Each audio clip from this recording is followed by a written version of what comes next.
अंबर kitchen में काम करते हुए स्लिप हो जाती है, सारा सालन उसके ऊपर गिर जाता है और वो जल जाती है। अस्पताल में वो जख्मों की ताब न लाते हुए उसका इंतकाल हो जाता है। अब पूरे घर पे एक क़यामत टूट पड़ती है।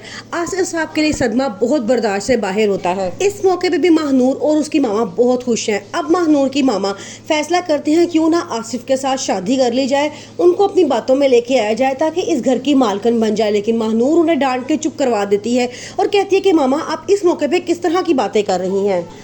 अब आसिफ साहब खामोश रहना शुरू हो गए हैं, यहाँ तक कि उन्होंने अपने आप को कमरे में बंद कर लिया है। ना वो अपनी खुराक की तरफ कोई ध्यान देते हैं, ना ही वो किसी और से कोई बात करते हैं। उन्हें हर वक्त सिर्फ अंबर ही याद आती है। अंबर और आसिफ जिन्होंने इस घर को बहुत ही खूबसूरती से सजाया था, अपने तमाम बेटों को एक साथ रहने की तलकीन दी थी।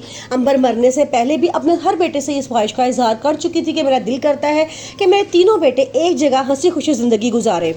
दुकान बिक जाने के बाद अंबर ने आसिफ का पूरा साथ दिया, उसे खाने बनाकर बेचती थी जो आसिफ जाके बेचता था और इस तरह घर का सर्कल चलता था। बुढ़ापे के इस मौके पे भी उन्होंने अपना बोझ खुद ही उठाया।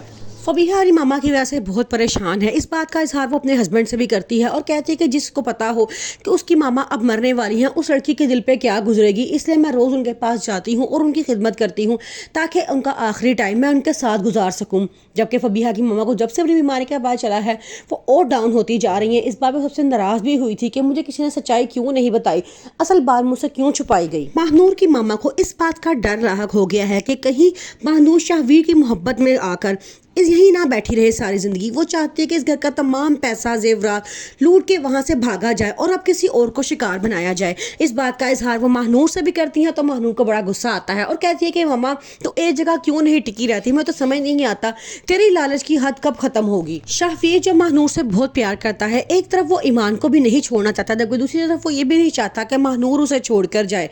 ईमान से वो कहता है कि मैं तुम्हें नहीं छोड़ना चाहता, मैं चाहता हूँ कि तुम्हारे और अपने बेटे के साथ ही जिंदगी गुजारूं। ईमान कहती है तो हाँ ठीक है, क्या तुम महानूर को छोड़ सकते हो?